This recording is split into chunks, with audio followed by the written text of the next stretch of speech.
You will never win another argument again. And if you understand what I'm about to tell you, you'll stop trying to, because you'll realize winning arguments is actually how most people lose power, lose respect, and lose control of their lives. Think about the last time you won an argument. Maybe it was with your partner, your coworker, or that guy online who just had to be corrected. You proved your point. You had the facts. You walked away technically right. But did anything really get better? Did your partner suddenly feel closer to you? Did your coworker become easier to work with? Did your boss quietly put a promotion in your file because you demolished someone in a meeting? Probably not. In fact, if you noticed carefully, the more right you were, the colder the room got. Machiavelli understood something, music, that most people never figure out. The person who wins the argument often loses the war. The goal is not to defeat people in conversation. The goal is to quietly steer outcomes in your favor without triggering resistance, ego, or retaliation. That's the trick, and that's why the most powerful move in any argument is to never enter one in the first place. So, how do you actually do that in real life without becoming a doormat, without letting people walk all over you? How do you never argue and still get what you want? Let's break it down like Machiavelli would. Cold, clear, practical. Not about being nice, not about being aggressive, about being effective. First, we have to redefine what winning even music means. Most people treat arguments like a sport. Someone scores points, someone gets humiliated, someone walks away angry. That's entertainment, not strategy. From a Machiavellian perspective, you only win when three things happen. 1. The outcome moves closer to what you want.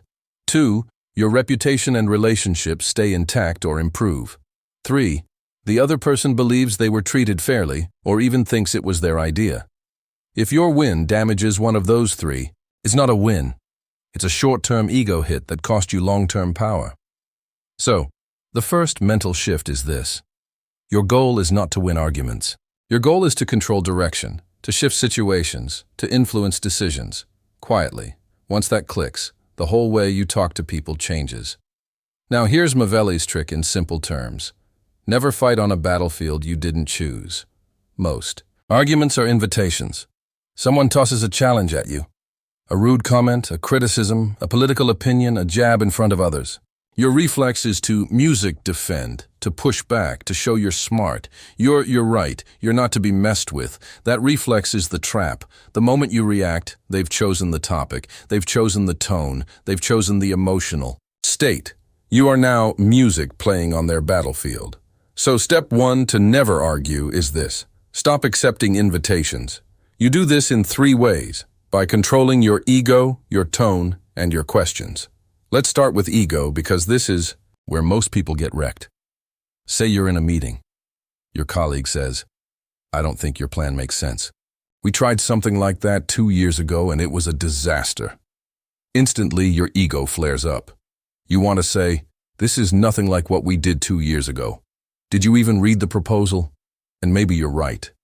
But if you go there, what happens? You, music, and this person are now in a public debate. Everyone's watching. They feel attacked. You, music, feel attacked. Whoever wins, somebody walks out with a grudge. Instead, the Machiavellian move is to diffuse the battlefield itself. You look at them and say, "That's a good point. What went wrong last time from your perspective?" That single sentence does 3 things. You validate them just enough so they don't feel the need to keep attacking. You shift the frame from "I'm defending" to "I'm gathering intel." You buy time to understand what you're really up against. Now the spotlight is off you and on the past failure. You're no longer the one being music judged. The previous attempt is, you're asking for information, you're curious, you're listening. Do you see how that completely changes the energy? There's no argument, there's analysis, and analysis is easier to control. Machiavelli would say, when someone attacks your idea, don't answer their words, answer their motives. Are they protecting their status, their territory, their insecurity, their version of the story? You can't see that if you're busy trying to sound clever. So, the first real rule of never argue is when you feel your ego wanting to jump in, ask a sincere question instead. Walk me through how you see it. What worries you most about this? Tell me more about why that matters to you. People rarely say no to a chance to explain themselves. And when they're talking, they're not attacking. You're gathering information, and information is power. Now, let's take this outside of work for a second. You're at home. Your partner says, "You never listen to me." Music. You're always on your phone. You don't care about what I'm going through. If you respond with, "That's not true, I do listen," you're overreacting. Congratulations. You're technically allowed to defend yourself, but you just walked into a screaming match. You tried to win the argument, and you just lost the emotional war. Try this instead. You're right. I have been on my phone a lot. What do you feel I'm missing right now? See the difference? You're not graveling. You're not self-destructing. You're doing two powerful things at once. You're acknowledging their emotional reality. You're redirecting the energy into specifics instead of vague accusations. Never argue doesn't mean never disagree. It means never fight on the surface level. You go underneath. Machiavelli writes about appearances again and again. People act based, not on reality, but on how they feel about reality.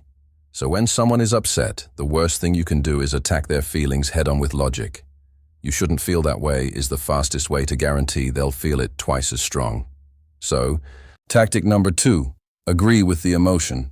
Redirect the story. I can see why that would frustrate you. It makes sense you'd feel that way if it looks like XYZ. I'd probably be annoyed too in your position. You're not admitting guilt for things you didn't do.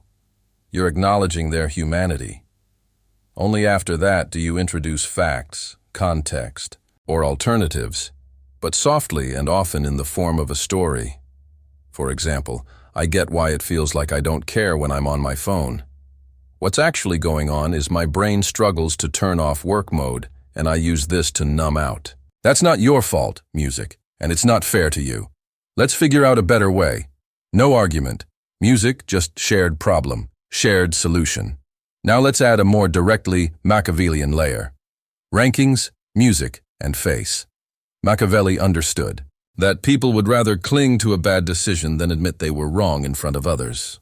Pride is stronger than logic. If you force someone to choose between the truth and their dignity, music, they will almost always sacrifice the truth to protect their dignity, music, and they will quietly sabotage you for putting them in that position. So the third rule, never make people feel smaller when you want them to change their mind. This is where most debates die. We correct, we lecture, we roll our eyes, we hit them with statistics. We basically say, "You're stupid," and "Here's why."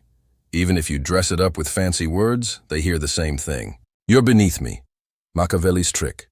Always offer a face-saving path. Instead of "You're wrong," say, "I see why a lot of people think that. I used to think something similar until I saw this." See the move? You're not putting them below you. You're putting them beside you. Music. We were both in Camp A.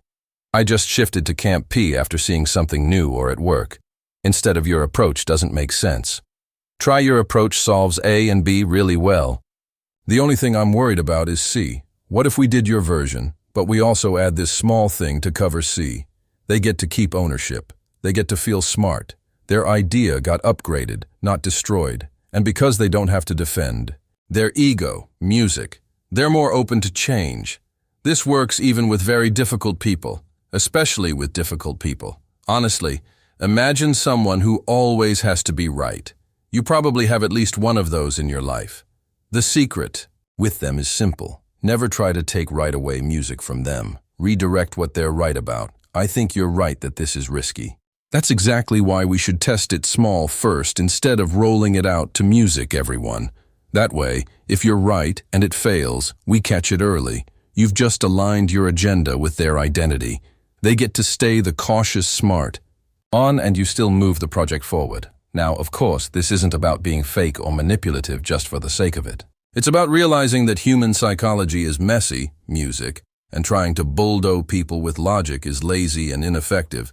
Machiavelli doesn't say be evil. He says, understand how people really work and operate within that reality. So far, we've covered don't accept invitations to fight, ask questions instead of defending, agree with feelings, redirect the music story, protect their dignity while guiding their decision. Let's go deeper and make this even more concrete with a full scenario. Picture this. You're in a team meeting. You've spent weeks working on a project plan. You present it. Halfway through, someone interrupts.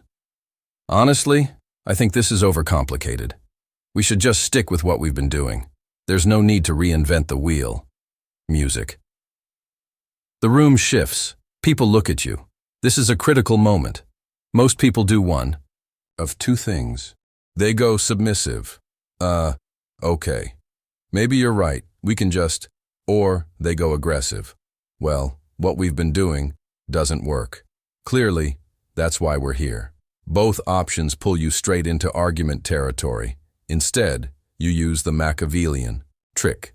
You smile slightly, stay relaxed, and say, I get that simplicity is usually better. Let me ask you, in your view, what's the main downside of sticking to the current approach?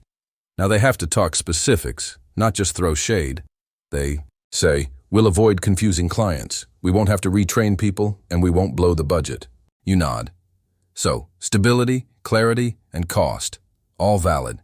That's exactly why I built this version the way I did. Can I show you the part that protects those three? There's no argument. You just made them feel heard. You translated their objection into criteria. You claim to already respect, and now you're guiding the room's attention to the part of your plan that aligns with those criteria.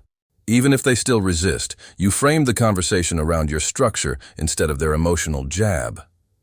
This is another core Machiavellian idea. Frame the terms of the discussion. If you control the frame, you don't need to argue. You just keep moving within your own structure, and people either step into it or obviously step outside of it.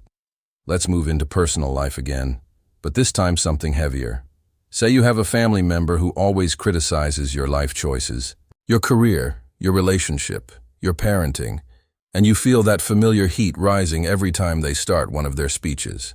The easy path is to get defensive or avoid them completely, but sometimes you can't avoid them. So, what do? First, you pre-decide your battlefield. You tell yourself, I'm not here to convince them. I'm here to protect my peace and make sure they don't influence people around us against me. That's your objective.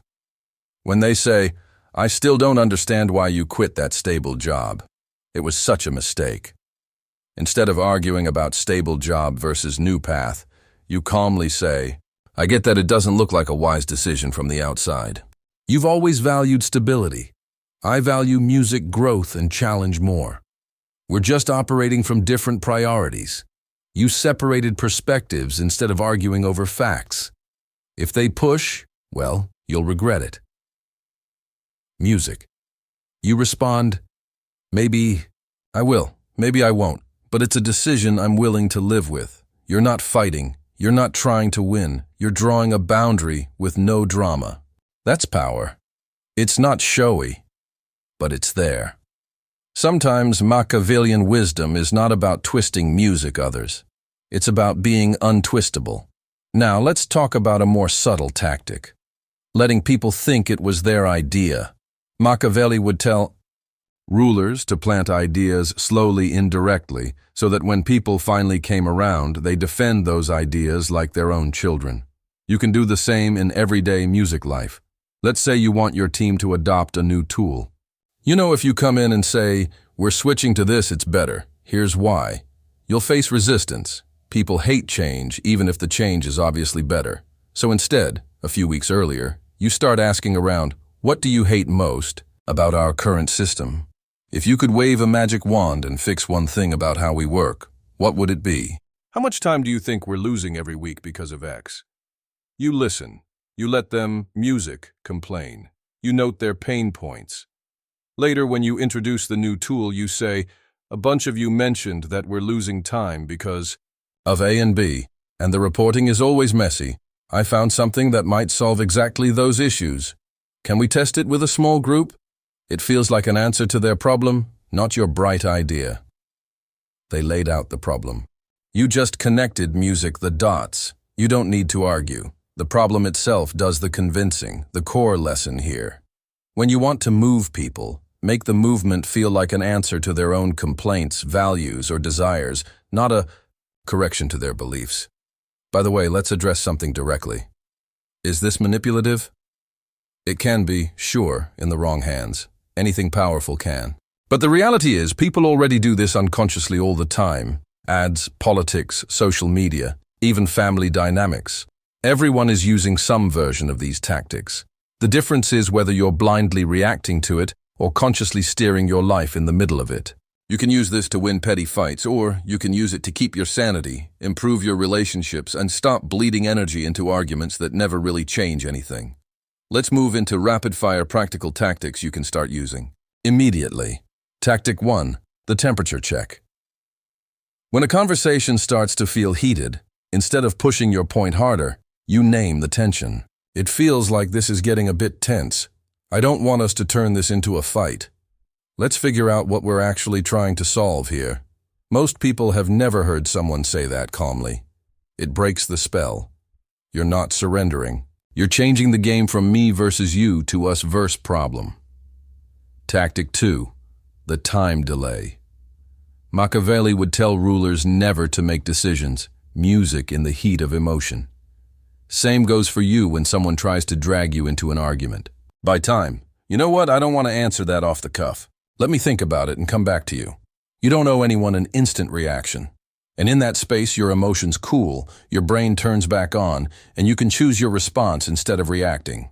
Tactic 3. The written channel. The modern world, one way to never argue, is to move conflict into a medium where emotions are lower. If a situation at work is getting emotionally loaded in verbal conversations, suggest summarizing in writing. Let me write out how I'm seeing this and send it to you, and you can add your perspective. Written words slow people down. They have to think. They can't shout or interrupt. It's not perfect, but it gives you more control. Tactic 4, the third-party frame. When you're stuck in a clash of opinions, instead of going back and forth as me as you, introduce music, an external standard. At the end of the day, our customer doesn't care which one of us is right. They care about X. So, which option serves? That better. Given the company's goal this quarter is Y, which approach gets us closer? You're removing your ego and theirs from the center and pointing at something larger. It's hard to argue against a shared objective without revealing your pettiness. Tactic 5. Silence. Most people are terrified of silence. They fill it with justifications, excuses, extra arguments. But if you can learn to sit in a moment of silence without fidgeting, you become very powerful in conversation. When someone says something provocative, sometimes the best response is a calm look and a pause. Often they'll backpedal, soften, or explain themselves better without you saying a word. Sometimes the absence of argument is more unsettling and effective than any clever comeback. Now, there's one more angle we need to cover, or this would music all be incomplete. When to walk away on purpose. Machiavelli would say, if a situation gives you all the signs that you cannot control it, you don't music stay and fight harder. You withdraw, you reposition, you come back later on. Better terms. Or you don't come back at all. There are some people you will never convince. Not because your arguments aren't good, but because their identity is fused with being against you or against what you represent. A parent stuck in a certain mindset, a colleague who sees you as a rival, an online stranger who gets a dopamine hit every music time they disagree. Trying to win those people is like trying to teach a wall to understand you. Music. The wall is not the problem. Your choice to keep talking to the wall is. So, one of the most Machiavellian power-preserving things you can do is to quietly label some people in your mind as no music argue zones. I don't explain my life to this person. I don't defend myself to this person. I don't debate ideas with this person. You stay polite. You stay calm, but you don't offer your energy. Music. You let them talk. You nod once in a while. You change the subject or you excuse yourself. That's not weakness. That's choosing where your influence actually has a chance to matter. Let's bring this together in a simple mental model you can carry with you. Before you get pulled into an argument, ask yourself 3 questions. 1. What outcome do I actually want here? Not being right. What do I want to happen? 2. What does this person really want? Safety, status, music, control, respect to be heard. 3. How can I move us closer to my outcome while letting them keep what they care about? Once you see those answers, you almost never need to argue. You just pick tactics, music, that align with both. If your outcome is, keep the relationship intact, you'll speak differently than if your outcome is, get this decision approved. If what they want is to feel respected, you'll use more validation and less correction. If they want control, you'll offer them limited choices instead of giving them commands. For example, let's say you want your partner to go to therapy with you, but they're resistant. If your goal is to win an argument, you'll start with, "You need therapy. You always blow up over small things. This is unhealthy. Technically, you might have a point, but now you're the enemy." If your goal is the outcome, you might say, "I feel like we're repeating the same conflicts, and I hate seeing both of us hurt. I've decided I'm going to talk to someone and work on my side. I'd love it if we did a few sessions together, too. Not because you're the problem, but because I want us to have tools we don't currently have. Would you be open to trying 3 sessions and then deciding if it's worth continuing? No argument, just an invitation. They get to keep dignity. You still move closer to what you want. If they say no, you don't argue. You say, "Okay, I understand. I'm still going to go because I want to show up better in this relationship. If you ever change your mind, I'd love to have you there with me." You don't fight them into changing. You become harder to fight against by leveling yourself up. That's something most people miss. The more stable and centered you become, the less people actually want to argue with you. Arguments feed off volatility. When you're calm, grounded, and clear on your boundaries, it's like trying to start a fire on wet stone. So, the long-term version of Machiavelli's trick is this: build yourself into the kind of person who rarely gets hooked. Short-term tactics are great. Questions instead of defenses, validation instead of attack, framing instead of reacting. All of that will help you right away. But the deeper work is noticing your own patterns. When do you most get drawn into arguments? Is it when you feel disrespected? When you feel misunderstood? When someone questions your competence? If you can spot that pattern, you can pre-plan your response. Next time someone questions your competence in front of others and your stomach tightens and your chest heats up, you can say in your head, "This is the part where I usually over-explain and argue. Instead, I'm going to ask one clarifying question and keep my voice low." Little by little, you stop being dragged around by your triggers.